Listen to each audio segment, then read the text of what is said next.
In life. Good evening, everyone. It is 6 o'clock, and we will call this meeting to order. This is the June 17th, 2025 regular meeting of the Township Board of the Charter Township of Meridian. First on our agenda this evening is the Pledge of Allegiance. For those who are able, please stand and join us for the Pledge of Allegiance. I pledge allegiance to the flag of the United States of America and to the republic for which it stands, one nation, under God, indivisible, with liberty and justice for all.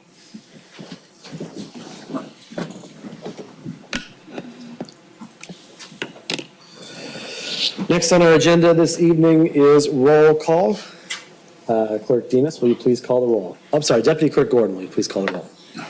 Supervisor Hendrickson. Here. Treasurer DeShane. Here. Clerk Demas. Here. Trustee Lentz. Here. Trustee Sundlin. Here. Trustee Trezise. Here. Trustee Wilson. Here. All board members are present. Thank you very much.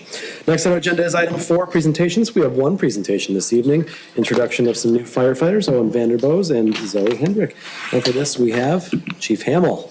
Thank you, Mr. Supervisor. Board, thank you very much. I always enjoy our new employees because they're so excited and young and energetic, and they, you know, it's when we hire, we look for the very best, and we look for those who want to be here, but those that want to learn. And you know, a lot of the people you see in the background do a lot to make sure these people are successful. They train every day. They work for a year without fail. They have quarterly agendas they have to complete.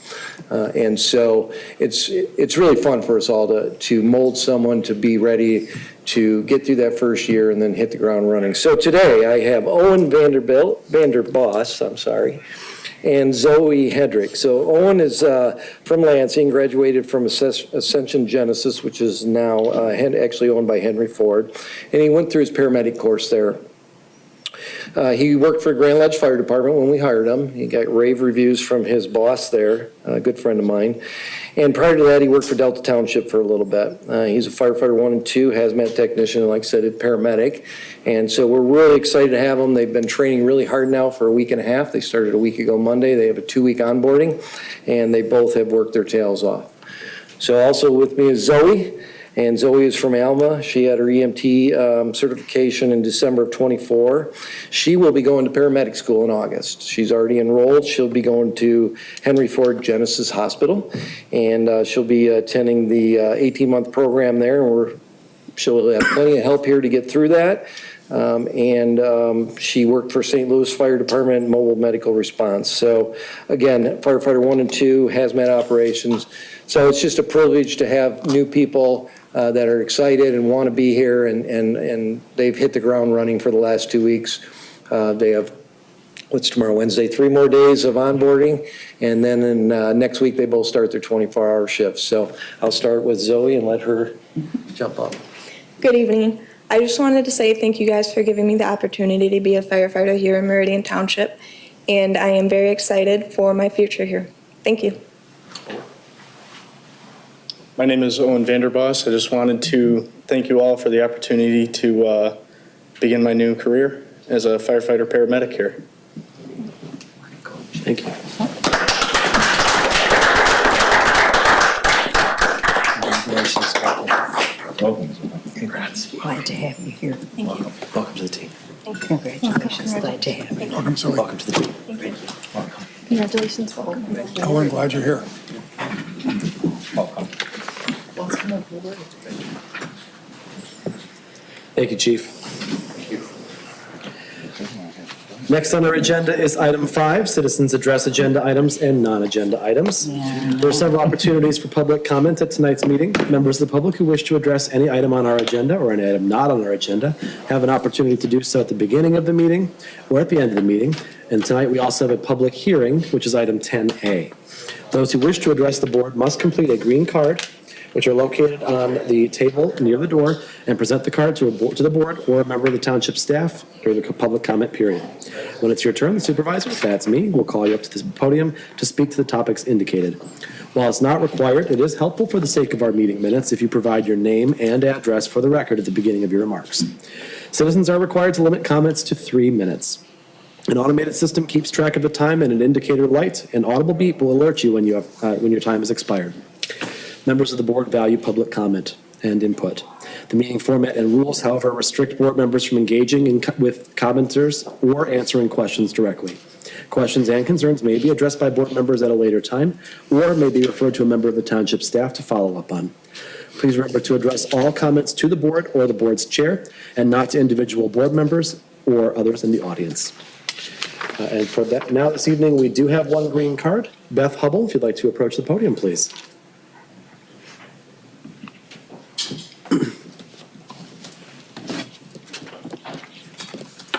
I'm assuming this is a microphone? Yes. Okay, I'm asking because one of the reasons I don't come to meetings anymore is I don't ever hear what people are saying. They either don't get close enough to the microphone, including what all you were just saying, I could not hear.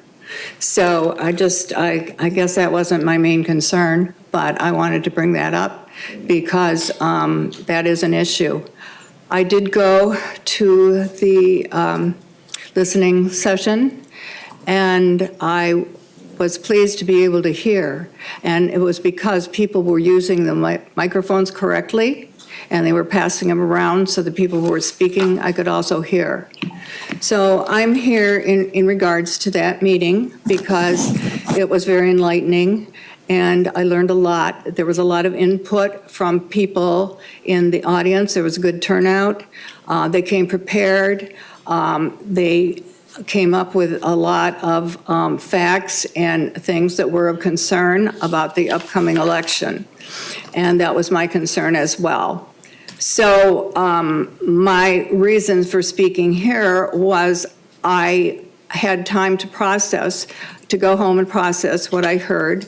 And there were some things that really concerned me that I felt really didn't get addressed. And so I'm really here to speak on what I would call the invisible generations of this community, of which I'm one. And I think these are the people that often slip through the cracks. And these are the people who are most likely to be using the senior centers. And the issue was, and I asked about this too, what the needs were for these two groups that are being combined for this election. And I didn't see a reason for this combination. And so when I asked about the needs, I mean, it wasn't really very specific on the senior center. It really wasn't addressed a whole lot. But I've had some, I don't particularly go to these, but I have been associated with some of them. And the one thing that I think keeps them apart from the other kind of group is the fact that these are people who come, basically, mostly, I think they come for the nutritional food that they get.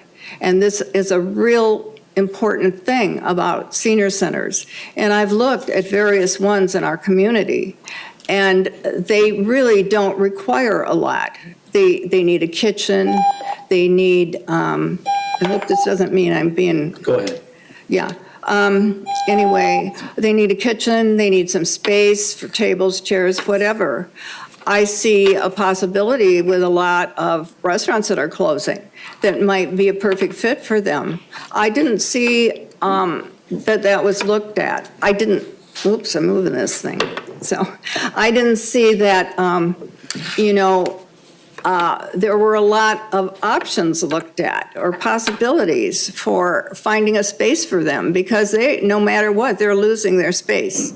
And it's not been addressed with the school that's being built. So it's really up to this community to take care of that need because it will be missing. And it's not just the fact that they're getting a nutritional meal. What they're doing also is they're communicating with other people. And these are often people that live alone. This is so important for their mental health. So this is something I feel is a real high priority. And so when you compare that to the needs of having this multimillion-dollar community center, and I asked about that. And my answer that I got was, the need is that our kiddies need a gym. They need basketball and volleyball. And then there was pickleball mentioned. Now, we have basketball in our schools. We have wonderful schools. We have volleyball. We have community ed classes for after-school things. We have classes in our libraries. I mean, we have a lot of community things going on already. We're very fortunate here. And so I would like you to weigh what's really important here. And the other side of this is the fact that we're being asked to pay taxes for building this huge facility that we maybe don't even really need. I'm not feeling like we do. And the fact that we're being asked for these taxes that are astronomical, and we have learned that we already pay the highest taxes in the whole state of Michigan. So I'm just here to kind of hope that you were listening at that meeting and that you are also rethinking maybe what we're being faced with is an election, because I feel that there's still time to fix it. And I think that options should be looked at, and we should have options when we vote. We're not having an option here. It's a one or all, all or one, or whatever I'm trying to say here. Anyway, and so if it doesn't pass, and I feel like many people are just not willing to pay these extra taxes, and for something we probably don't need, or certainly don't need as much as we need the senior place, a place for seniors. So my challenge to the board is to rethink this and to come up with some options for this, make it a better choice for the voters, because we may be losing our homes if we have to pay those kind of taxes. We just can't. We can't, and it would change the whole community that we live in now, because you'd be losing some of the people who've been here forever. I've been here almost 60 years in this community. I forgot to mention that. So my challenge is to rethink that, come up with some options. If you can't do it by the election, then postpone the election till we have, more research done, more options, and more possibilities. Thank you. So that's my challenge to you. Thanks for listening. Thank you. That's the only green card that's looking to speak at public comment at this point. Are there any other members of the public wishing to address the board at this time? Seeing none, public comment is closed at 6:13 p.m. Next up, we have our Township Manager report, and for that, we have Deputy Township Manager Dan Offsmer. Thank you, Supervisor Hendrickson. Manager Dempsey regrets that he could not be here this evening. I want to start off the manager's report actually by having Katie Love with Meridian Cares come up. As the board knows, Katie's going to give us an update on the Meridian Cares efforts following the fire on Dobie Road yesterday. Thank you, Katie. Hello. Just wanted to give a quick update. Katie Love, Human Services Specialist with Meridian Cares. I was able to meet yesterday with most of the residents affected by the fire and try to make some quick connections with local resources. Meridian Cares provided some immediate needs to a couple of families, diapers. One family left their apartment without shoes, Pedialyte, some milk, just some real quick things that we could get for some of the families. We are staying in touch with the Red Cross, the Meridian Fire Department, local schools and churches who have said that they would like to support the families to provide any additional resources in the coming days and weeks. A lot of people will say, what can I do? What can I donate? At this time, we're not taking any furniture or clothing. We don't have the place to store it, and these residents don't have the place to take it to. So in the future, in the next couple weeks and months, when we know what the needs are, we may reach out to the community and say, hey, we have 5 families who need dressers. Can anyone meet that need? Right now, if anyone wants to donate, they can donate through the Meridian Cares PayPal that we have. You can find that on the Meridian Cares Facebook page or on the Meridian Township website under Meridian Cares. That if people don't designate that they want it to go to the fire, that stays completely separate for victims of fire. 100% of our donations are from the community and are a very important, vital part of what we do. I think that is it. We're just going to continue to support. The residents have my phone number. We're working with the Red Cross, like I said, and churches have stepped up and said, what can we do? So right now, we're just kind of compiling pieces of everything. Shelter opens tonight at 6 p.m. at Hazlitt Middle School for any of the families who need a place to stay. Thank you, Katie. And Yeah. what percentage of donations that people make goes to the victims? 100%. So you. everything, operating costs is the human services millage, if I'm saying human something millage. So 100% of donations go directly back into the community. Thank you very much. Board members, any other questions? Well, thank you. We appreciate your hard work and Yeah, your absolutely. efficiency in getting to these families right away. Absolutely, Certainly, happy this to. is just the beginning for them. Yep. And for us, for that matter. Yeah. And so thank you for doing what you do. Yeah. Thank you for asking me to come speak. All right, and just a few other updates for the board this evening. I just want to acknowledge, and we do have Chief Hamill in attendance if the board members have any questions regarding the response efforts to suppress the fire yesterday, but I do want to acknowledge and thank our regional partners who assisted us in that effort and some internal departments. The East Lansing, and Mason Fire Departments, NISA, the Northeast Ingham Emergency Services Authority, Ingham County Emergency Management, Meridian Township Police, Michigan State Police, and the Meridian Township Public Works Department. And I'll hold there in case the board has any questions for the chief on our response to the fire on Dobie Road yesterday. Is our firefighter who had heat exhaustion okay? Yeah, we actually had two. We had one from our department, one from a neighboring department. Both were released last night. Just dehydration. It was a little cooler than today, but it was a tough fight for about 2.5 hours. So yeah, they worked hard. Yeah, but thank you for asking. Appreciate that. Other questions, board members? Treasurer DeShane? How much do we know about the cause of the fire at this point? Well, we know the apartment it started in, and it came in as a stove fire, and we're confident it did, but we're not sure exactly how yet. The family was moving in that day. Yeah. Any other questions? Well, thank you, Chief. Thank you to you and your team for responding as quickly as you did, and for making sure that the damage was as minimal as possible. Certainly, we up here can't understand the stress and the burden that comes with having to respond to that, but we certainly appreciate it when we see it. Yeah, So thank you, and I'll echo Deputy Manager. We can't do it ourselves, nobody around here can. We respond mutual aid, automatic aid all the time, and our partners did a lot, and it was great to have them there, and it took a lot of the burden off of us, especially with the heat. So we had a lot of people out there yesterday and a lot of support staff, especially Meridian Cares. They did a great job. She texted me and said, what can I do? And she jumped right into it, which was awesome for the families. So thank you. Thank you. And speaking of Meridian Cares, if residents do want to make a donation, but they are not inclined to use PayPal, residents can come in and pay by check, or contribute, I should say, by check at the Township Treasurer's Office. So there is that opportunity as well. Other updates for the board this evening. The township, just a friendly reminder that all township offices will be closed on Thursday, June 19th, in observation of the Juneteenth holiday. The township's annual Juneteenth celebration will be held on Friday, June 20th from 3 to 7 p.m. at the Marketplace on the Green.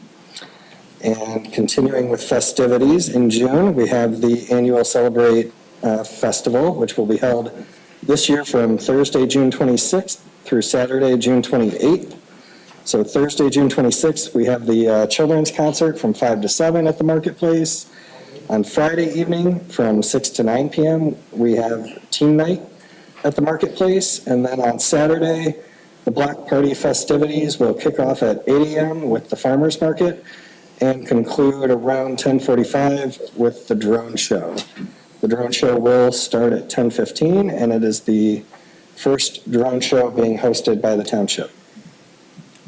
And then just an upcoming notice for residents on construction. Yard signs did go up last week across some neighborhoods in the township for asphalt rejuvenator spray treatments. We are doing about 14 miles of treatments this year, where we are treating roads that were paved from 22 to 24. So if you're in a neighborhood where you had paving done between 22 and 24, please look around for the yard signs. And the website that's listed on those is meridian.mi.us/LRP. And you can go there to get the full details.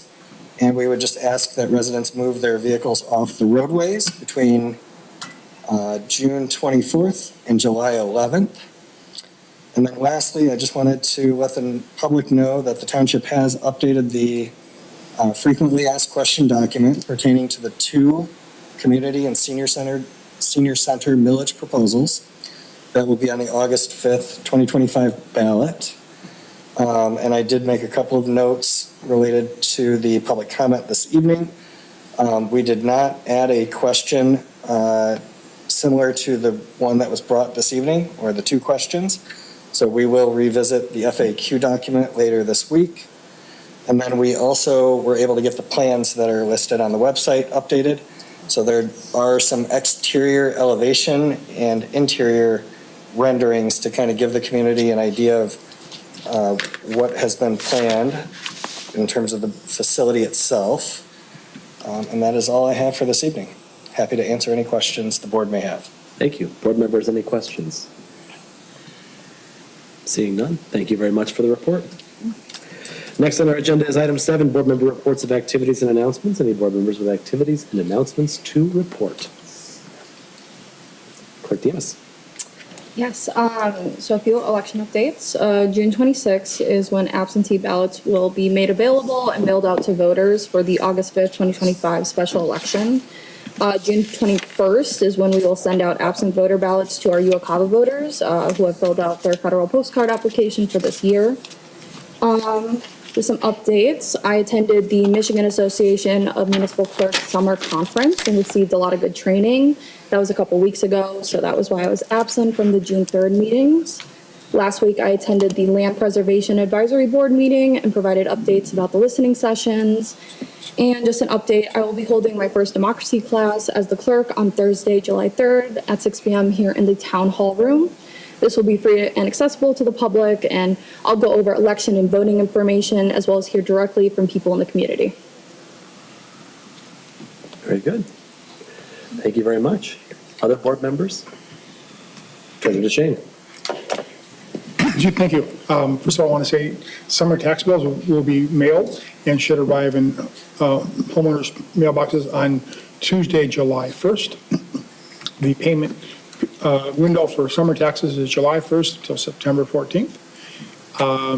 Cannot take payment before that, and you can pay up until the 14th of September without penalty. After that, it's a 1% a month penalty until the end of February. Also, I want to thank the 80 or so residents that came out last week for our listening session. That was, I think, our largest listening session yet, and it was we heard from a lot of them. I thought we handled it very well, having the microphones out. People were able to hear and be heard. That's exactly what the listening sessions are for. We wanted to hear from people, and we certainly achieved that last week. So thank you all who came out, or those who watched. Thank you. Thank you. Trustee Lentz. Thank you. As the board liaison to the Meridian Environmental Commission, I attended our June 4th meeting where I'm not a voting member, where that commission voted on approval for round 2 of the 2025 Green Grant Award recipients. I want to give a shout out to those applicants who took the time to fill out the application, including answering questions beyond the initial application. Cornell Woods Homeowners Association being one that is excited to welcome Cornell Elementary School students to their project when it is done, and I think that's great. Shows the educational side of environmentalism, which I think that commission does a great job of highlighting. So, of course, those are offered each year by the township, so anyone who is interested in looking at an environmental project for their neighborhood or something in Meridian Township, please look out for those in springtime of next year. So they're really great projects. This year we had 6, it looks like, that we approved funding for. Thank you very much. Other activities and announcements? Well, about just over an hour ago, some of us gathered at the Central Fire Station for the push-in ceremony for our 2 new fire engines. Lovely ceremony, some bagpipes. We sprayed down the trucks, we dried them off, we pushed them into the fire station, and Ingham County Dispatch had a nice message over the scanners in support of our new engines. So I was very excited to do that. It's a tradition I did not know about prior to joining the township, but certainly is one we were happy to take part in today. And so thank you to Chief Hamill and the rest of the Meridian Township Fire Department for helping to make that event come together, especially after a very trying afternoon yesterday. Seeing no other reports and announcements, we'll move on to agenda item 8, which is approval of the agenda. Do we have a motion to approve the agenda? Treasurer DeShane. So moved. Support. Moved by Treasurer DeShane, supported by Trustee Wilson. Any discussion on the agenda? Seeing none, all those in favor of the agenda, please say aye. Aye. Any opposed? The motion carries. Next on our agenda is item 9, consent agenda. We have a number of items on our consent agenda this evening, including communications with the Township Board, 3 sets of minutes, one from our special administrative session on June 3rd, one from our regular Township Board meeting on June 3rd, and then one from our listening session, which Treasurer DeShane mentioned, on June 10th. We have the bills. We have a resolution to set a public hearing for the Hazlet Village Brownfield Plan on July 8th. We have a reappointment of our youth member to the Environmental Commission, a couple of amendments to the Ingham County Trails and Parks Village grants, moving some money from the Northern Tier Trail to Lake Lansing, MSU to Lake Lansing Phase 1. We have an appointment for a Township Board liaison to the East Lansing Meridian Water and Sewer Authority Board. That's Trustee Lentz. Thank you very much. And then we have the approval of our local franchise agreement with Comcast, which we discussed and were in agreement to at our last meeting. So those are the items that appear on the consent agenda. Do we have a motion to consider the consent agenda this evening? I move to approve the consent agenda. Okay, moved by Trustee Trezise. Support. Supported by Clerk Demas. Any discussion on the consent agenda? Seeing none, will Deputy Clerk Gordon please call the roll? Clerk Demas? Yes. Treasurer DeShane? Yes. Trustee Lentz? Yes. Trustee Sundlin? Yes. Trustee Trezise? Yes. Trustee Wilson? Yes. Supervisor Hendrickson? Yes. Motion carries. Okay. Next on our agenda is item 10, which is hearings. We have one public hearing this evening, and that is the 2025 order to maintain sidewalk special assessment district number 21. We'll go ahead and have Deputy Manager Opsimer kick us off on this, and then we'll open it up for public comments in just a moment. Yes, so thank you Supervisor Hendrickson. Just to remind the board, the Order to Maintain program began back in 1999. At the board's recent meeting back on June 3rd, actually, no, I'm sorry, your second meeting in May, the board adopted resolutions 1 and 2. And essentially what you did was you established the first draft of the assessment rule, and you set the public hearing through resolution 2 for tonight's meeting. So we are essentially holding the public hearing to get public comment on the first draft of the assessment rule. We will then have a second draft of the assessment rule after construction has been completed, at which point we might get some corrective input from the community. And then we would finalize the final draft, which would be before you for Resolution 5 in late 2025 or early 2026. So just for any members of the public that are here to speak tonight is the very initial step in the process, and we have not yet begun construction. Thank you. Thank you very much. At this point, we'll open public comment for this public hearing. And I do have one green card from Mr. Harrington. Same rules for public comment apply as any other moment. Yeah, RX Harrington from 820 Piper Road in Hazlet. Now, I don't have a sidewalk in front of my place, so I'm not speaking for my own personal benefit, but for the community at large. I've had the benefit of walking the streets of Ann Arbor and Dexter and Old Town. And in each of these three communities, they have a different way of maintaining the sidewalks, which I think is preferable. What they do is they cut a bevel. When there's a raised edge on a sidewalk, I haven't seen them do this, so I can't speak to it exactly, but I would assume what they do is they strike a line on there and they use a concrete saw and they cut off an angle. The interesting thing about it is that when you walk these streets, you don't notice any difference when they're in the leveling. So it's not like that you've allowed the sidewalks to deteriorate in any way. I think that this is a preferable method to the one we're using now, which is what? Removing the concrete, jackhammering it out, removing the concrete, forming it, pouring a new concrete, removing the forms. Very expensive. And I think that you could probably do these cuts, and at least try them. Do these cuts for probably 1/4 the price of what you're paying now for this sidewalk maintenance. I'd like to see us try it. Thanks. Thank you very much. Any other members of the public wishing to address the board on this topic? Seeing none, public comment is considered closed at 6:31 p.m. And we do have a resolution which we'll take up on our next agenda item. So I don't believe there's anything else that we do for the public hearing. Is that right? That concludes that. All right, we'll close the public hearing at 6:31. Next on our agenda is item 11A, which is 2025 order to maintain Special Assessment District number 21, resolution number 3. Deputy Manager Opsimer. Thank you, Supervisor Hendrickson. So just to remind the board, Resolution 3 that is before you this evening would essentially give us the directive based on the initial draft of the assessment rule to proceed with construction, at which point, once we get close to finalizing construction, we would then bring back Resolution 4 to set the second and final public hearing. And that is pretty much all that's before you this evening. Happy to answer any questions that you may have. Board members, any questions? Trustee Lentz. Thank you. Deputy Manager Opsimer, is the amount of sidewalk repair before us today typical for an average year, would you say, in your experience here?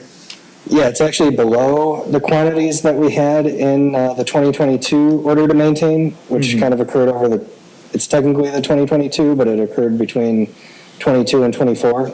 So this is a lower quantity sidewalk that we are replacing. It really depends on the age of the neighborhood, and predominantly it depends on tree roots. So the maturity of trees and the quantity of trees is going to be the biggest factor. There's always extenuating circumstances. A utility that's working might damage a sidewalk, crack it, for instance, in a manner that would hit our threshold for replacement, but typically those get identified by the property owner, and we fix those with the utility so that they don't become a cost on the resident.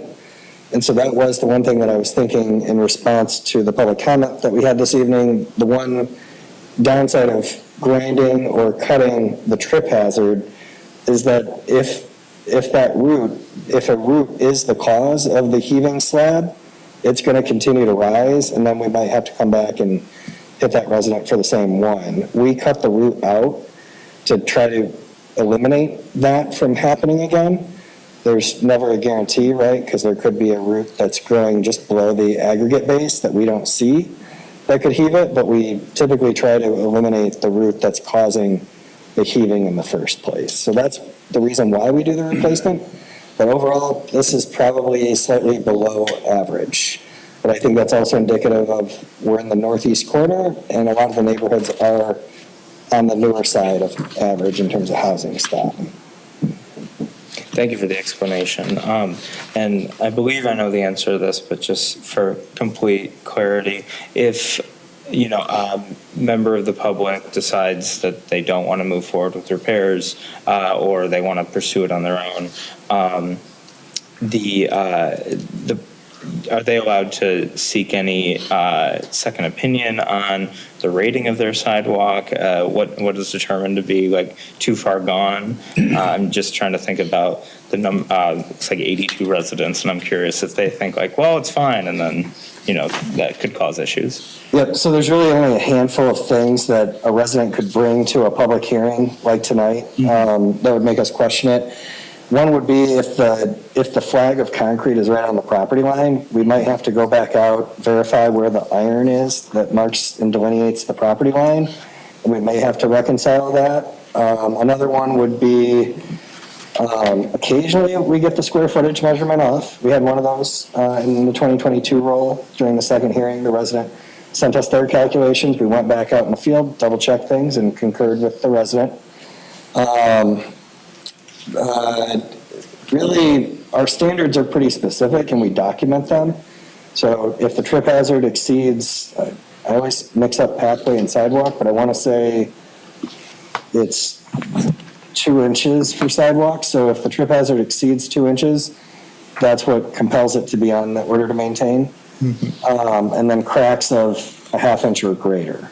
So those, we would also perhaps go back out and remeasure if a resident wants to contest.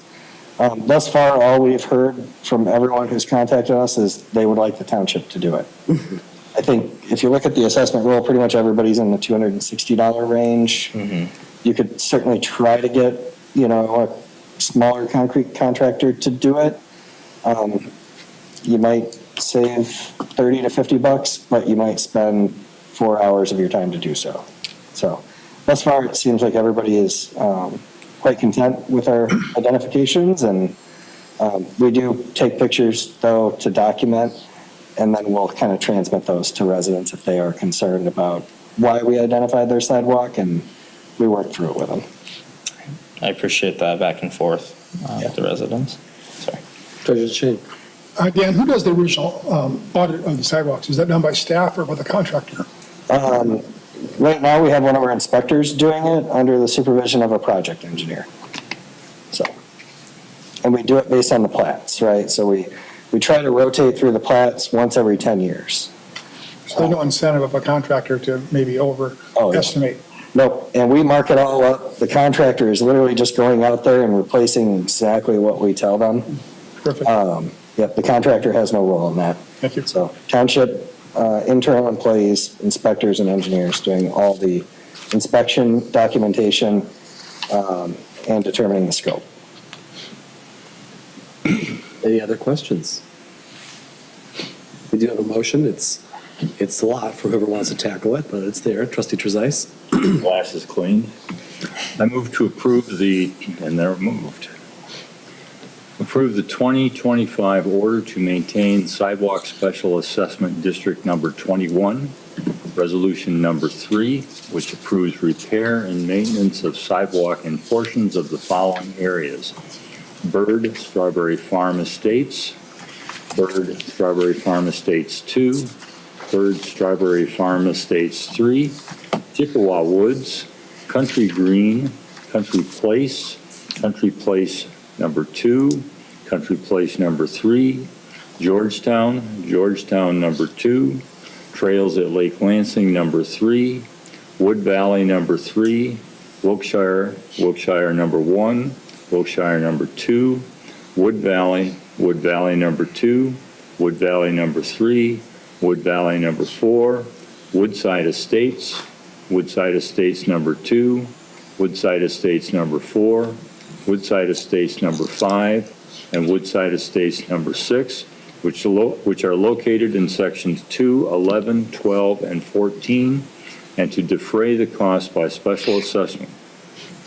Approves the cost estimate of $31,911.24, determines the special assessment district, directs the making of an assessment roll, and directs notices be sent to the property owners indicating that they have 20 days to replace or make safe the defective sidewalk. Do we have a second? Support. supported by trustee Wilson. Any further discussion on the motion? Clerk Demas. I had a question. Is the reason why we didn't have to suspend the rules is because we had a public hearing before? Because, to my understanding, this is the first time that I've seen this on the agenda, looking at that past meetings.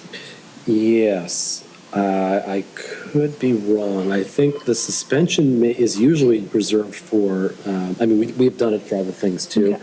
I believe it's usually required for ordinance introduction and approval. Perfect, okay. But if we'd like to, just to follow past practice, we certainly can take up a motion to do that first. If there's someone that would like to make that motion, just to remain consistent. I'll make it. Motion to suspend the rules. Support.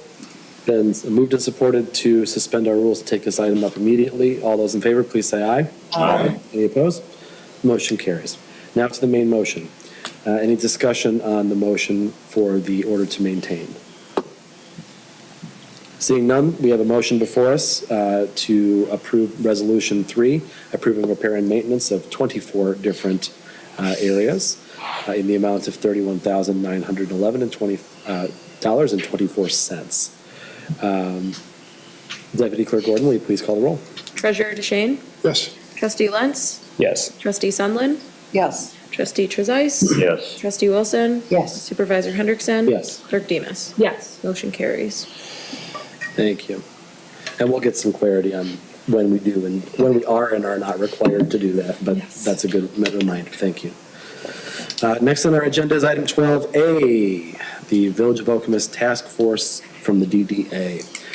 In Director Clark's absence, I'll give you a brief synopsis. For those of you who were here at our last meeting, you heard me talk about this a little bit, but I will give us a recap just to make sure everyone's on the same page.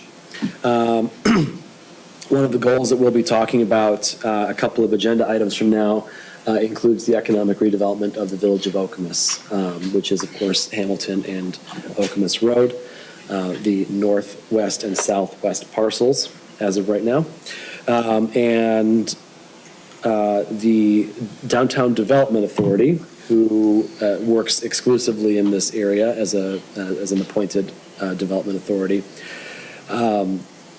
is seeking to put together a task force that will specifically work to put together a prospectus for the Village of Okemos, the goal of which would be to identify needed improvements for these parcels, including but not limited to updates to road infrastructure, updates to the drain infrastructure, utility infrastructure, and so on. Obviously, we are also aware that there's been environmental cleanup that's been ongoing in that area. But essentially, their idea was to put together a task force that would pull the history of that site, put together a list of things that we know about that would have to be done in order to move forward, and offer suggestions as to what that look forward might be. And they had indicated that that might look like private development, public-private partnership, or purchase of the property by the township for its own development. So I will save my editorializing on that. With that said, they have voted at the DDA to approve a task force. They have not voted to appoint anyone as of yet. However, they did ask me to come to the board and request that we find someone who would be interested in serving on a task force to that end. And they did indicate that their goal was to meet monthly, once a month, to have those meetings be for a couple hours, and to wrap up their work by no later than June 30th of 2026. So that is the time commitment that we are describing. As a member of the DDA, myself, I could serve on this. However, I'm about maxed out for the meetings that I can take on at this time. And so as an item for discussion this evening, I put it to you if there's any volunteers who would like to be put forth as our member on the Downtown Development Authority. We'd certainly like to open that up as an option to see if there's anyone who would like to throw their hat in the ring. Treasurer DeShane. having been on this board for 9 years now and seeing this project in its highs and lows, I've got a bit of history with this, as does trustee Sunland. She's experienced it as well, but I'm willing to put my name forward for it. I try to attend most DDA meetings, and I'm the treasurer of the EDC as well, so I'm aware of these redevelopment issues. They're going to involve money, and it's, this idea of the township being possibly asked to purchase it certainly is something they we need to find out what more they are thinking there, and I would like to be part of that discussion. There is other townships in the region that have tried this in the past decade, and it did not end well. It's important that the board participate. Glad that you will be, glad that you're part of the DDA, and I am willing to serve on this task force. Anybody else? Trustee Sunland. I'd be willing to serve kind of as a backup, so if Phil isn't able to attend or something there along the lines, I'd be willing to serve as a backup member. Yeah, I don't think there's any rules against that. For any, this is a relatively ad hoc task force that they're putting together, so certainly we can see if that's possible, and if it is, then we'll make that happen. Okay. Deputy Manager Officer, can you make a note that we can take a look into that? Yep, absolutely. Anyone else looking to or wishing to raise their hand and volunteer for this, or are we happy with our primary and backup here? That's good. Seeing no other volunteers, I think we'll see this back on our consent agenda at our July 8th meeting. Okay. Next item on our agenda is item 12B, board retreat follow-up discussion. Pleasure to Shane. Thank you. We met on April 12th, Saturday, right here in this room. I want to thank the board members who gave up the better part of a Saturday to participate in this. I felt it was a productive session for us. The consensus that I got from the board members is that was mutually felt. It was a worthwhile use of our time, even for a Saturday when we're away from our families. I'd like to hear from each board member their takeaway from it and what they left with from it. But first, I think it might be a good idea to go over the documents that our facilitator, Larry Merrill, presented to us and just hit some of the highlights of that. Emily, if you would turn to page 5 of the report regarding the discussion. I think the first paragraph is really important. He says that the board continues to express a high degree of satisfaction with the collegiality and the efficiency of its governance. And I think that was clearly the consensus. And I can tell you, this is not always the case for a Meridian Township Board. And I think Marna could affirm that as well. In her years on the board, we have a board that works well together, and there is collegiality and mutual respect. Clarity of roles and responsibilities of the board and the recent manager were characterized as highly effective and appropriate as well. And then the end of that paragraph, he mentioned something that came up early. Board members expressed a desire for a more structured system for the board to provide strategic leadership. And this is not the first time this has come up at board retreats. What's different about this board retreat, I hope, is that we're going to actually take the results of the retreat, discuss it tonight, and maybe take some actions so that we can not only learn from it, but be a better board because of it. On the bottom of page 5 there, he talks about board member advice for newly elected officials. I think we're all aware of those things, and we do those. I don't think our new board members would object that we didn't do those things. Moving on to the next page, the mental models, we all provided that for how we see the board role and the similarities and differences between us. On the bottom of page 6, we talked about how the board adds value, and I think there were some really key elements that were brought up here. The 4 that stood out for me were accountability for the community to the township, ensure capable and competent management, providing multiple perspectives on decisions, and then of course the fiduciary oversight to avoid undesirable outcomes. So I think it's really good to ask that. What value do we add? And we came up with a pretty good list here. Moving on to page 7, we talked about the governing principles of expressing diverse opinions, board member participation, meeting preparation, interacting with the public, and the role of supervisor, clerk, treasurer, and board members. I don't think we found ourselves deficiency in any of those areas. We are doing those things, and I think we're doing them pretty well. Then we got into the area of focusing on the township board meetings, and Larry put it this way: there was a strong consensus the board needs to spend more time focused on long-term strategic direction of the township, with more attention on the changing township environment and focusing on what's next. In the workbook he gave us ahead of time, he gave us this matrix which had these different functions in the board: strategy, policy, management, and operations. So we all scored that. And I think what we found was that we were spending about 70% of our time on management and operations, and about 30% of that on strategy and policy. And the consensus I took from the board that discussion is we need to flip that. We need to be talking more about policy, more about strategy, and allowing staff to handle more of the management and operations.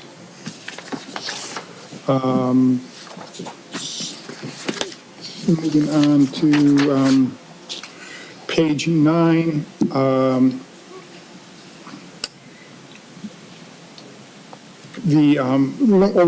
interaction with the manager, I think we have a very capable manager. He understands his roles. We understand that well, but I don't think there's a lot of refinement necessary there. But then regarding stakeholder accountability and engagement, that there's a strong agreement that the board should be more visible in the community and should discuss ways that could be accomplished. Well, we're trying that. We were doing 3 listening sessions this year. We did 3 last year. I think we did 4 the year before. So we're working on that. I think it was important that we identified on page 10 other groups that we got to find a way to reach out to: young parents, certain underrepresented neighborhoods, college students, East Lansing zip code residents who think they live in East Lansing but pay Meridian Township taxes, and as well as medium-sized businesses. Also on page 10, he talked about board holism and our agreement with him that we need that creating sub-boards and committees and work groups should be avoided except when necessary in order to ensure that all board members have equal input on ownership of board decisions. And we've all done that. We've all gave our time for that. It does create an imbalance in the board, and we all come at it from the same perspective to start off. It's a better board discussion rather than having certain board members very entrenched or very opposed to it. We're all coming at it from the same point of view. And then moving on to page 11, some of the highlights: the board member behavior and contact, board's position to the chain of command, clarity of delegated authority, limitations on managerial authority. All these areas, I think we found that we were operating in a way that the board found satisfactory and was mostly satisfactory. So to me, the really big takeaway from Larry's perspective is that the board does need to evaluate, to identify some key performance objectives, things we want to do better, and then find a way or create a way to identify the progress we're making on those key performance objectives. And so I have some thoughts on that, but rather than go further, I'd like to, at this point, turn it over to other board members and get your takeaways from it. Thank you. Yeah, I'll go first. I think that one of the most interesting pieces of the retreat was us ranking the amount of percentage of our time that we spend on various things. Yeah. Everyone's got a unique perspective on that. I think based partly on how long people have been around and what we were doing during that time. It happened to be at that moment right as we were going through our policy and personnel handbook, and so it's almost came with that feeling as well. I think that we've already started to spend a little more time on some of our strategic issues. We started to look at the goals, which I think is, top amongst the things that we're doing. We started talking about, some of our long-range plans, which we'll see in our goal memo coming up. And I think we do a pretty good job of holding our involvement in operations to a general minimum. We're not up in our employees' faces telling them how high to cut the grass or how best to fix the sidewalk. We leave that to our experts, our staff experts. But I think that, yes, spending a little less of our time on management and policy, a little more of our time on strategy was a good thing. I think that was some of the consensus that we came out of. So I'm pleased that we were able to do that. Anyone else want to weigh in? Trustee Wilson. I think one of the key things is the work that we do on the budget, because the budget is not only for the year coming up, but it's also looking at what our future is in terms of where we anticipate spending money in additional fiscal years. And I know I spend hours and hours digesting the budget and putting my flags on the document and getting my questions answered. When I look at strategy, to me, as a former accountant and auditor, this is one of the key pieces of what we do.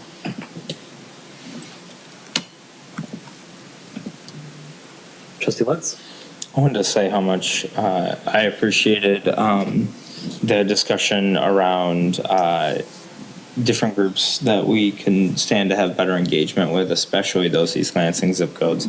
As someone who has an East Lansing zip code, and as we heard from a member of the public in our listening session who was a little confused as to what municipality he lives in, there are a lot of ways that we can figure out how to engage with people. I appreciate our communication staff that I think do a good job, but we as board members obviously have that as a responsibility for us. So I was just glad that we had some time to marinate over that rather than some of these more formal board discussions that we have during meetings. So I appreciate Phil's insistence in continuing this process, especially for Angela and I as new board members. Clerk Demas. Yeah, adding on to what Trustee Lentz was saying, I thought that this retreat was very helpful, that we all got to come together and talk about issues on the board and things to work together on. I particularly thought that focusing on strategic planning and community outreach, that resonated with me. I'm still getting a lot of training, going to conferences, and I thought that this was a good opportunity to gain more insight from board members who've been on the board longer than I have, and see their perspectives, as well as what Merrill also had to provide his insight as well. I think something that was good was to focus on developing a board annual plan. I think that was the key performance indicator. So I'm excited to see how that will work for our township and how it will benefit us moving forward. Okay. Trustee Trezise. I thought it was an interesting morning and early afternoon. I thought the discussion was very, I don't want to say robust, but it was very open and revealing. And one of the things I took away from, and is something I've observed being on the board for a little over a year, is how well this board actually functions as a group. And that's my credit to the members and the civility and recognition of different opinions on this. And I applaud us for doing that, because it's not always the case as a treasurer DeShane. I do like the idea of focusing on the future and planning as opposed to day-to-day operations. I think the board has been very good at not intruding on day-to-day operations. And I think there's a weighing factor. We can't ignore those, because a lot of times the only way that people find out what's going on a day-to-day is our board meetings, so we can't turn down reports. We have to have it there, but to fly spec what our manager's doing and our other employees it's insulting to their expertise, and it's not the proper role of this board. And so I'm looking forward to some of the things we can put together for future planning and evaluation of the process as we go. Trustee Sunland. Oh, I'm just, I did not attend that meeting, so. Yes, that's right. I was Sorry. in Florida, so I'm just kind of listening and trying to soak in what everybody is saying about that meeting, and it sounds like it was a very positive meeting. And going forward with the board, I think that we're most of the time, we're in sync in our goals and what we want for the future, so. Thank you. Treasurer DeShane? I think this attempt or often response to be hands-on comes from our backgrounds. We all come from organizations that we get things done in. We're managers or we're doers, and that's how we got involved in township government, and we're just used to doing that. And it's a challenge for me, and I think for others, to step back in this role and say, I'm not the one to do this. I'm the one who's going to evaluate this. I'm the part of the board here, oversight board. I am not one of the workers, and keeping those roles separate is not easy. But I think we all do that with the best of intentions. We really care about this township. We care about the citizens. We care about how well government works. So I think that's the basis for it. If I could suggest that we think about these three key KPIs, key performance indicators, and get your feedback on that. I think we keep it as simple as we can this first year. And two of these came from Larry, maybe even the third as well, regarding policy, that to spend more time focused on the long-term strategic direction of the township with more attention to the changing township environment and focusing on, quote, what's next. That'd be the first one, policy. Two would be regarding management, to moderately reduce our focus on planning, organizing, directing, and supervising township functions. We do a little of that. I don't think we need to say we stop it completely, but to reduce what we do even more so that we step back again. And then at Angela's suggestion reminded me of the idea of planning to develop a board annual plan for 2026. So those are the three KPIs I'd like to see us consider: policy, management, and planning. Board members, what do we think about that?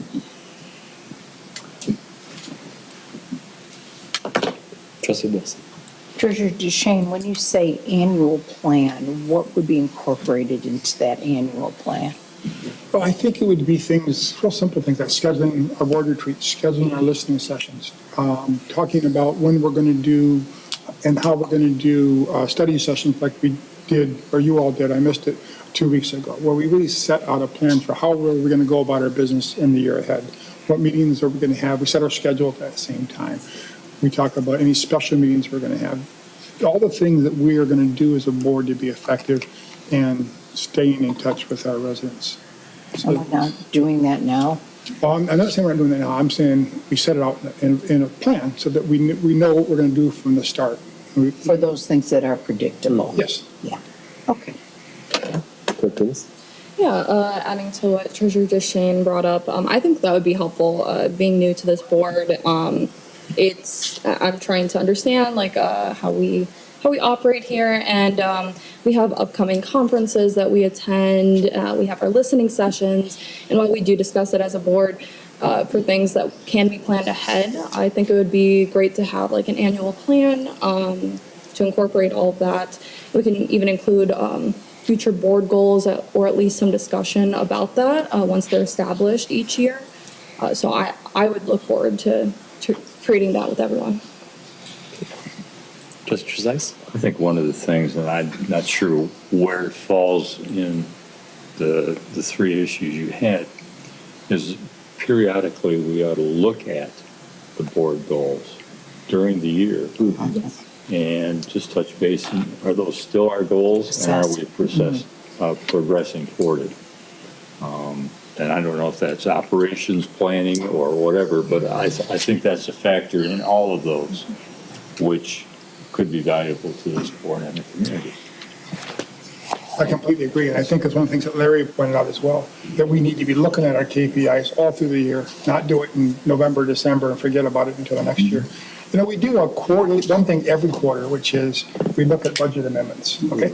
That could be our trigger to also to look at that same meeting, how we're doing on our KPIs. Because the two things will happen every quarter.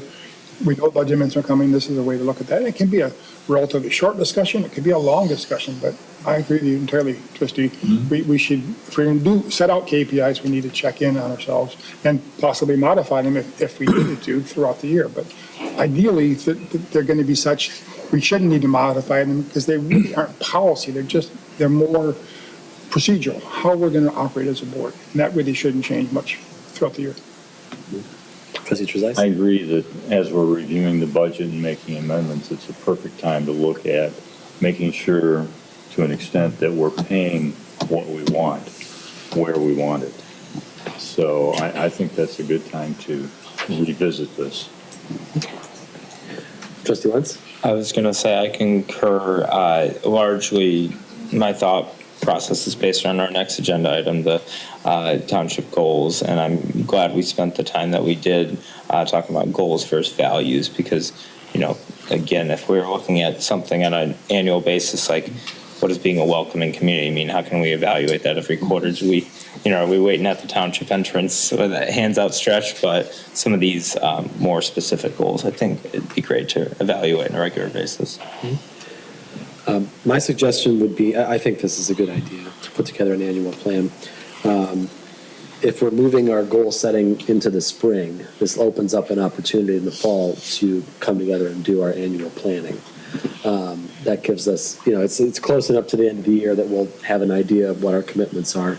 I think that we can include, say, a quarterly review of our goals, the schedule. By that time, the budget will have passed, hopefully. And so we'll be able to incorporate, you know, what we have from that process as well. So my suggestion would be to do that in late November, early December.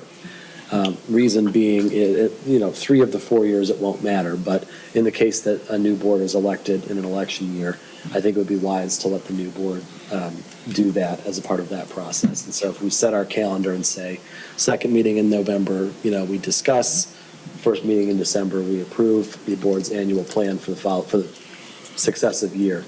That gives us a pretty concrete time frame to do that. How do we feel about that?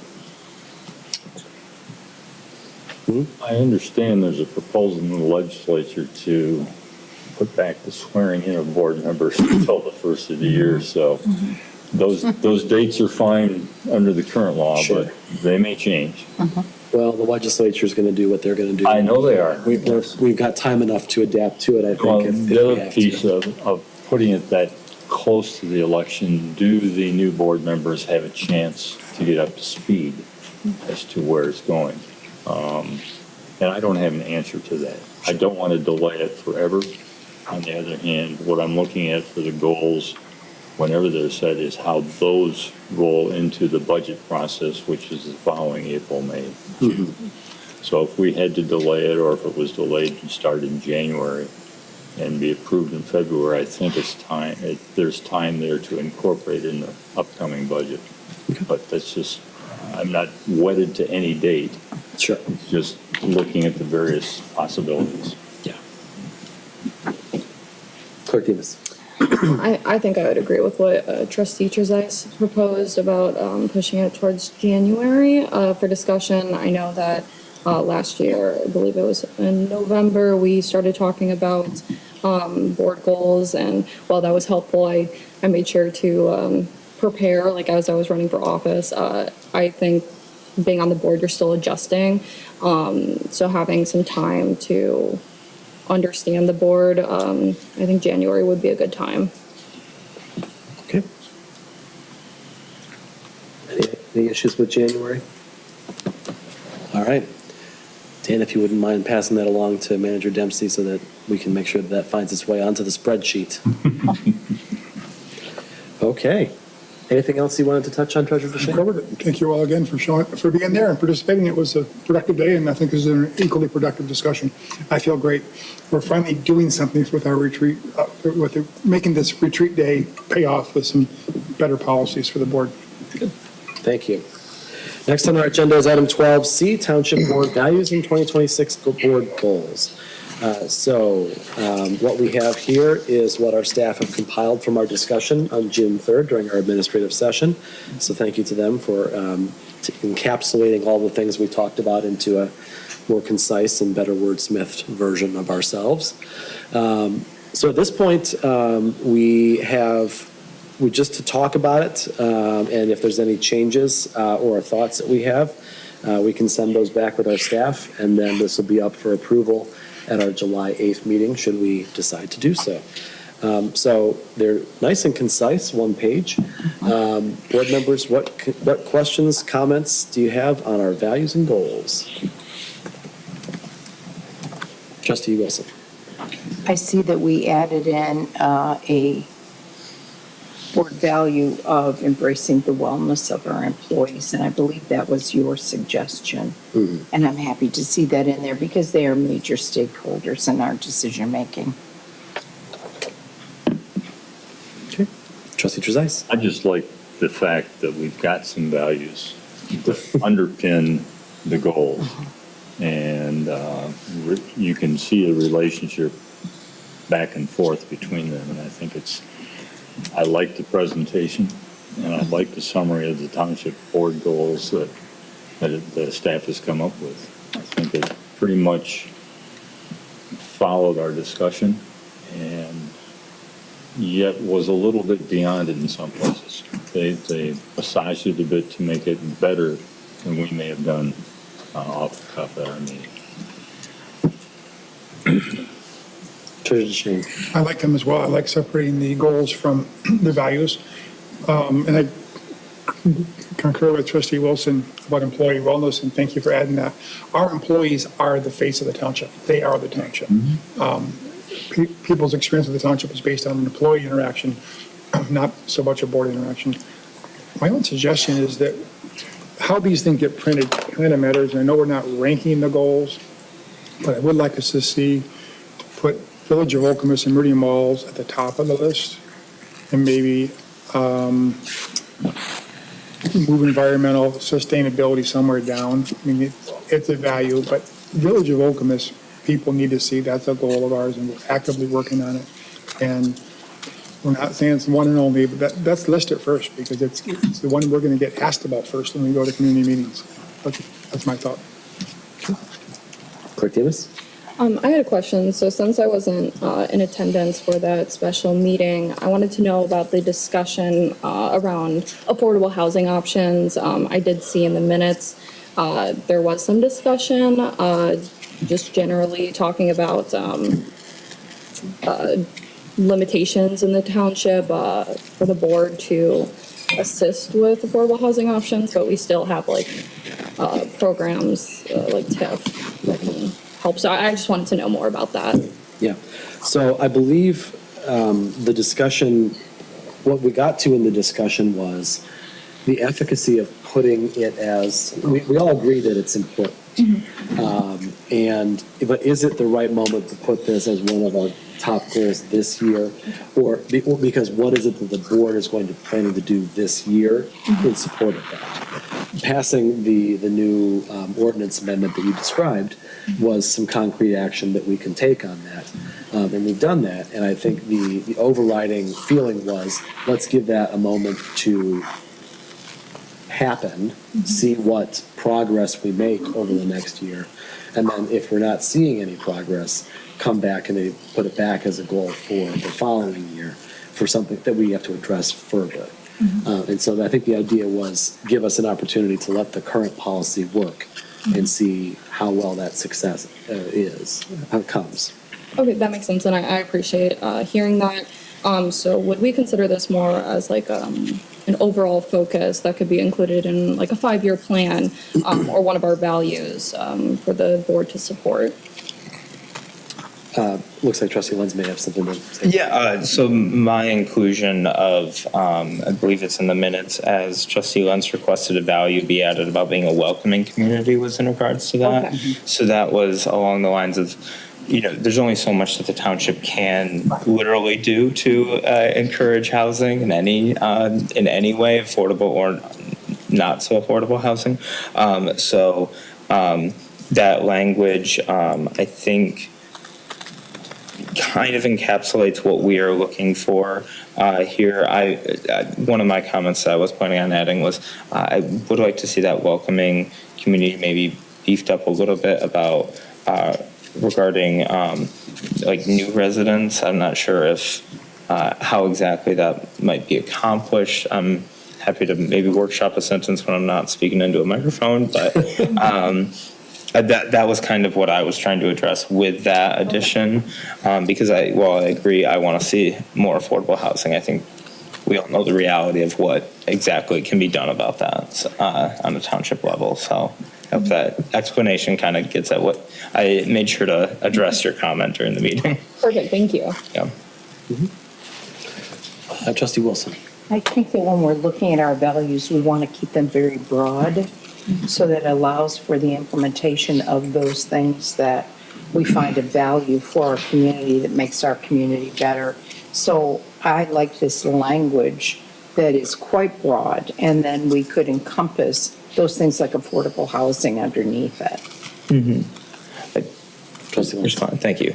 I think what I was trying to get at was, while I agree with this language on its face, what I was trying to convey during that meeting was that I think making it clear that we are welcome to anyone who wants to live here and specifically have a home here, because that also addresses some of the concerns that we've heard from members of the public who say that it feels like, with their tax bill going up, which obviously we only have so much control over, and decisions made by the board, they don't necessarily feel that they have a voice in the community. So I'm not sure if it's a lot of weight in a single sentence about being welcoming. So again, I'm not sure exactly if I know exactly the language I would like to use. I agree with what you're saying, Trustee Wilson. I'm just trying to think of the best way to encapsulate, if someone wants to move here, fantastic. We will help. We will make sure that there are as few barriers as possible on a township level to making that happen. So hopefully addressing Clerk Demus's issue. So, yeah. Trustee Trezise? A simple modification, that sentence would say, ensure all residents current and new. yeah. Just to broaden it or to highlight new residents. I think that's fair. Okay. Any other changes or updates here? Clerk Demus? I would just like to share my thoughts as well. I really appreciate the inclusion of these township board goals, environmental sustainability, going into detail with that. I appreciate financial planning being added to our goals. One thing I will say with communications, potentially modifying it to be community outreach, similar to what we've had in the past. And I'm just curious as to what you specifically, as the board, what you guys discussed regarding community outreach, because just reading it here, it's not as detailed compared to the other goals. So I would be interested into knowing more about the discussion. And then lastly, for the community and senior center, I did read in the minutes that this can be amended after the election. I just wanted to know, what is the timeline we are establishing these goals, and if it should wait until after the election, just so that we don't have to amend our township board goals? Well, so these are being adopted now, in July, ostensibly. But it's challenging because they are 2026 goals, right? They're meant to cover calendar year 2026. And we're doing it now so that we can get ahead of the budget process, because we wanted to set our goals in such a way that our budget could reflect our goals. And the creation of our 2026 budget is happening basically now through end of August.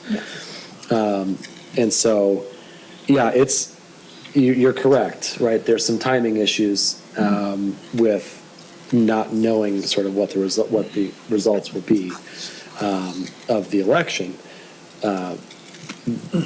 And I think, if we need to update this, we certainly can. These need not be set in concrete. If there's if something were to happen, some massive incident that caused us to refocus, there's no reason we couldn't come back to change that. So I don't necessarily believe that there should be a barrier for us setting a goal if we have to change it down the line. We could certainly delay passing these, but I think it does sort of cut the legs out from under the argument that we want to have it in place by the time we do our budget. Okay, I think just responding to that, I see a potential issue for future years where we will have August elections. There could be millages that could impact our board goals as well. So I do understand that. I am just concerned about, I mean, we've had this discussion, so we are aware that these are the board goals that we would like in place from general consensus. But I would suggest we wait to approve them until we know for sure what these board goals will look like for 2026. So is your suggestion then to wait until December? I mean, because, August isn't the only time when change could happen. I guess what would your suggested timeline be then? I am not going to say anything for certain. I'm very open to other board member comments. I know that we established our board goals back November, December area. That was the time when we discussed them in 2024. And we also will have future township boards. And I think that it's important to consider their input as well. So I would suggest that we have that discussion in later November, December, but I'm open because I know that the budget process and the board goals go hand in hand. I'm open to us amending it as well. Trustee Trezise? Well, we discussed earlier about reviewing progress on the goals periodically. And at that point, when we're doing a budget amendment, we know what's happened. That would be a perfect time to amend it as a regular schedule to come back and review it rather than establish a date now. But this, if we pass this now, it gives some guidance to where we are now, where we hope to be next year, and how we want the budget developed to support them. And if situation changes, we're going to be looking at it periodically. We can change the goals. Yeah, I think that makes sense.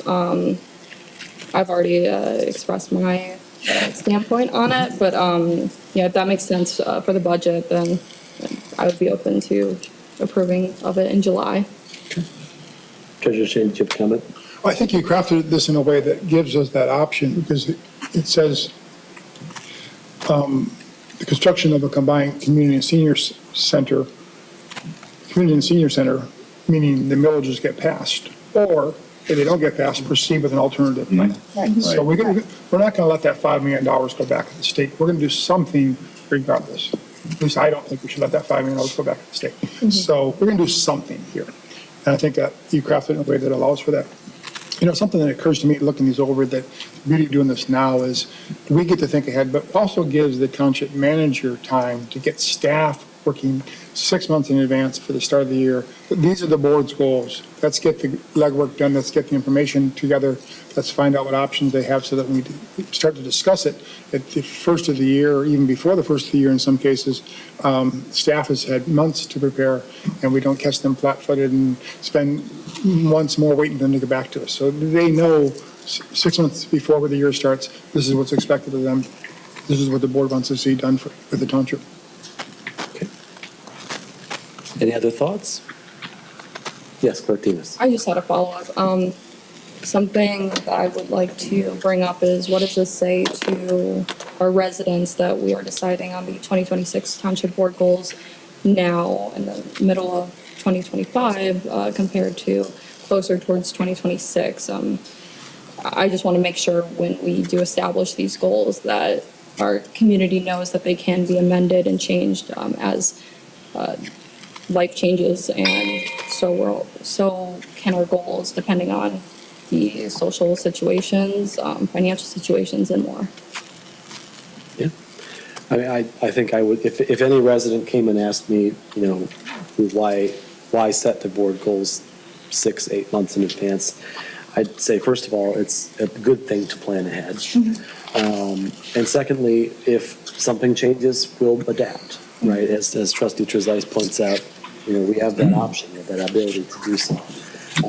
But in my experience with organizations, big and small, what gets paid for gets done.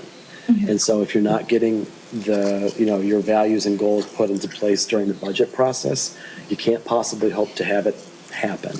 And so if there's a resident out there that's concerned that we're ahead of the game, I'd say I'd rather be ahead of the game than behind the eight ball. And this is a way to make sure that we express our values, that we plan for our values, and that we make sure that we can pay for our values when we're going through that process. So hopefully that there's not a whole lot of trepidation out there, but if there is, I'd encourage them to come and ask about it, and we can talk them through all of their goals and values that we have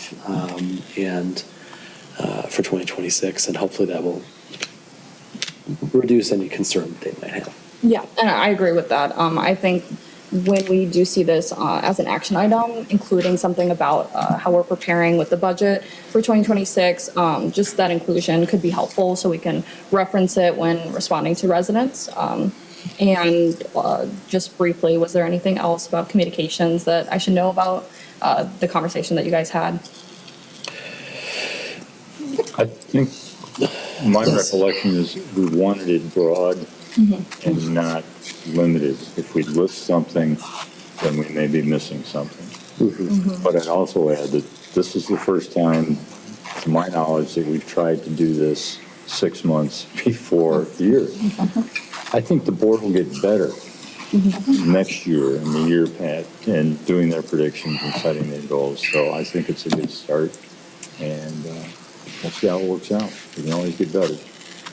Yeah, as I recall the discussion, we wanted to give staff the flexibility to be creative in identifying ways to reach out to our community and not hamstring them by imposing specifics that may or may not work. But acknowledging that communications is something that we very much want to put at the top of our priority list. That makes sense. I think just not having specifics with communications, it comes off more as a value than a goal. So I just want to make sure we have something in place as to how we will improve and support communications for our township goals. This looks like it can include it. I just want to make sure we have all the information needed to support that. Okay. Thank you. And then, Dan, if you could make a note about the inclusion in the memo for our next meeting about the rationale for taking it on at this time in the budget process. Yes. I think Tim wrote the memo for this. Cover memorandum, Yes. most likely, in my opinion. Yes, exactly. And then one other point of information, Treasurer DeShane had brought up moving the Village of Okemos goal and the mall goal up to number 1. There was no subsequent discussion, so I just wanted to throw that back out for the board's consideration if you would like to take a straw poll, or... Does everyone agree with that notion of moving that to the top of the list? And leaving everything the same below it. I think so, yeah. Yeah, it's not a ranked choice, so. Right. I mean, I might, 6 to 1. as long as we're talking about it, I might also look at, I don't know, I'm thinking about trying to rename it, right? Because it's our most inelegant name for one of our goals. And I think we do reference Village of Okemos and Meridian Mall areas in the body of the goal. Maybe we just change this to say something like economic redevelopment. Yes. And have that be the goal title, and then reference Village of Okemos And have it be a Meridian. focus, economic development focus. So we're okay with moving that up and renaming it? Sure. Yes. All right, I see nodding heads. Any other questions so we can be as clear as mud? No, I was thinking strike areas at the end, so Village of Okemos and Meridian Mall economic redevelopment. Is that kind of the intention? Striking areas? I think the intention was to strike in the title, Village of Okemos and Meridian Mall areas, and just title it economic redevelopment. Perfect. Simple. Okay. Any further discussion at this time? Trustee Sunland. Only thing, thank you, Supervisor. The only thing I'm thinking of is, and I'm not quite sure where this fits in, but we've got goals, but it's interesting how the 2 goals, the Village of Okemos and the Community Senior Center, are more very specific goals. And the other three are more generic goal planning, if that makes any sense. So I'm not quite sure where I'm getting at here, but these two are very specific things that we want to do and accomplish, whereas environmental sustainability is kind of a generic thing. So I'm not quite sure what I'm saying here, but I think if you dig into the meat that comes below it, there are some key, like, physical deliverables that are included in some of those that may help to help that. So, coming up with a water and sewer rate study, right? That's a physical document that we're hoping to see. Putting together a strategic plan to meet our renewable energy target, right? That's going to be a document that staff will have to work on and we'll have to be a part of as well.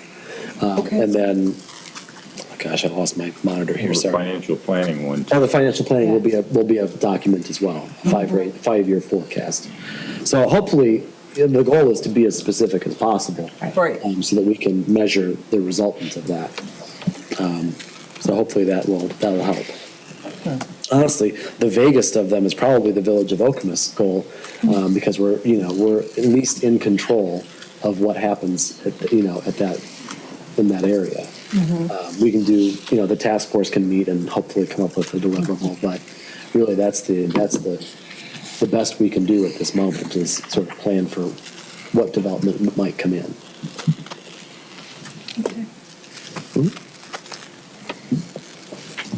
Any other discussion? Seeing none? Thank you, guys. I think it was very, very helpful. Next up is item 13, comments from the public. Any members of the public wishing to speak? Okay. You can go ahead, and then if you can get us a green card, we'd appreciate that when you're done. Sure. At the microphone right there. My name is Ben Miller. I am here on behalf of Comcast. I want to thank you, Mr. Supervisor, Madam Clerk, and members of the board for including on the consent agenda. Obviously, I communicated with Tim prior to the meeting, so I had a reasonable expectation that's where it was going to be. But also wanted to use this opportunity to compliment Public Works Office and being very communicative and specific about the various issues that come up with the deployment of broadband, cable and video services, as well as Samantha and the rest of the home TV team for when they have needs, us doing our level best to respond to them. But they're very good about their specificity and their cadence of communication. That is, you're talking about very noble and esoteric board goals, and I would offer in the general mid-Michigan area, we could make those much simpler for a number of other communities, and that would be better off than just being, why don't you just keep to the basics? So I appreciate the quality of your staff and their responsiveness. Very specifically, just on my way here, Public Works Opsimer pointed out a situation in Hamilton Road. I think actually, in fact, I passed a truck coming from Hamilton Road and have been communicating while you all were discussing, and I think that's actually already been solved. But then other little things, the occasion and an aforementioned, a competitor I won't mention, I saw passing up Okemos Road. I sort of suspected I'll soon hear about the line they've hit of ours. So I expect probably an email from Dan in the next 48 hours about that. I've passed his prologue, but nonetheless, it is not an easy thing with additional providers in competition and in increasingly crowded roads, rights of way, increasingly crowded poles. The work that your staff does is appreciated. To that end, there's a invoice for a mistake of ours, and we're working through that, and we will get that turned around. We have to deal with some insurance people and some business partners who are no longer in our employ. We will get that taken care of and turn that around to you all. But I just wanted to compliment your staff. Thank you all for the approval of inclusion of the consent agenda. And for those of you members, new members who I've met, members I've known long before they were members, some their parents well long before they were members,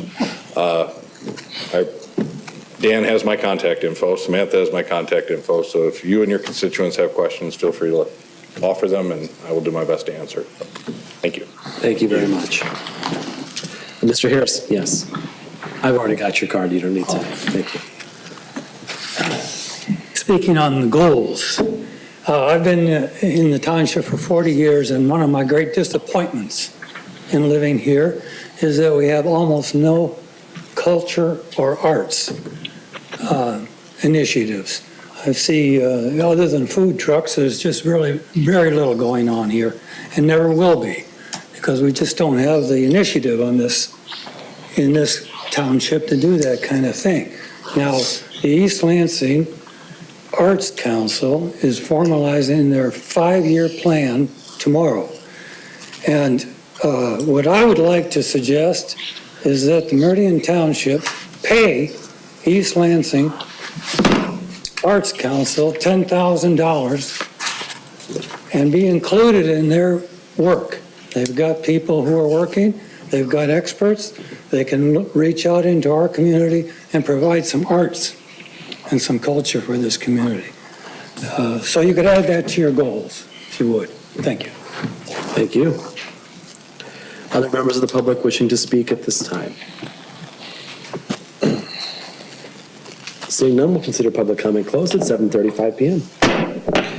Next up on our agenda is item 14, other matters and board member comments. Any other matters? Treasurer DeShane. I just want to welcome Trustee Lentz to the ELMSA board. ELMSA, East Lansing Meridian Water and Sewer Authority, is a real success story. And Dan, I don't know if you're chairing it this year or last year or next year, but I know we co-chair it with East Lansing. We provide the best water in the state at the best prices in the region. And it's just government at its best. We do a great job there, and staff, it's terrific. They have an open house every year. Is that coming up soon? January, usually in the winter, if I recall correctly, or is that July? Am I getting my calendar mixed up? Yeah, so Anyway, join us next month. If you haven't attended it, please do. They'll give you lunch too and see that plant. It's a phenomenal place, and it's a real success story for government doing what it does best, providing something that the public sector can't provide as well or as affordably as we can. And so I'm looking forward to your reports on the continued success at ELMSA. Thank you. Yeah, like I said in the last meeting about it, serving in Tri-County and the interaction there with water and environmental, I thought it was a natural fit, and with Trustee Trezis's other obligations, I appreciate you letting me take this one, so. We'd be happy to be your backup. There we go, yeah, perfect. On a more personal note, the Georgia Peach Truck came to town, and I brought peaches for anyone who would like some. There's only 4 left, but feel free to grab one. It is one of my favorite things of every summer, so love sharing those with individuals. This goes for members of the public, as who I'm speaking to, so please. All right. Anyone else? Yes, Martinez. Just one comment. I think that including a value of culture and arts would be a wonderful thing for our community. We have a lot of culture here, and I know that at Celebrate Meridian on June 28th, there will be a cultural stage, so I'm very excited to see all the performances. I know that's something that we deeply care about and has been a value in the past, so I hope that we can include it in the future. Okay. Thank you very much. Yes, Deputy Manager Opsheimer. Thank you, Supervisor Hendrickson. Just one note that I forgot on the manager's report, and in addition to the FAQ being updated post-listening session, the full summary of the June 10th Township Board listening session is being drafted, and that will be released in the near future as soon as it is ready. And then just based on some of the other comments this evening, I just wanted to also thank Manager Deal and her staff, and also Katie Adams, our superintendent, and the Parks DPW crew for all their help setting up the listening session. And then lastly, I just wanted to thank Mr. Miller and his team at Comcast, because they actually are very responsive when the township brings matters, and Ben and I have had to text over the weekends before, and Ben is very communicative, and his crews have done a wonderful job restoring service for our residents when their service is knocked out over the weekend. So I just want to thank them as well for everything that they do to keep the internet up and running for their customers here in the township. Thank you. Thank you. Seeing no further matters and board member comments, we'll move on. Next item on our agenda is item 15, adjournment. Do we have a motion to adjourn? So moved. Moved by Treasurer DeShane, supported by Trustee Lentz. All those in favor of adjournment, please say aye. Aye. Any opposed? We stand adjourned at 7:39 PM.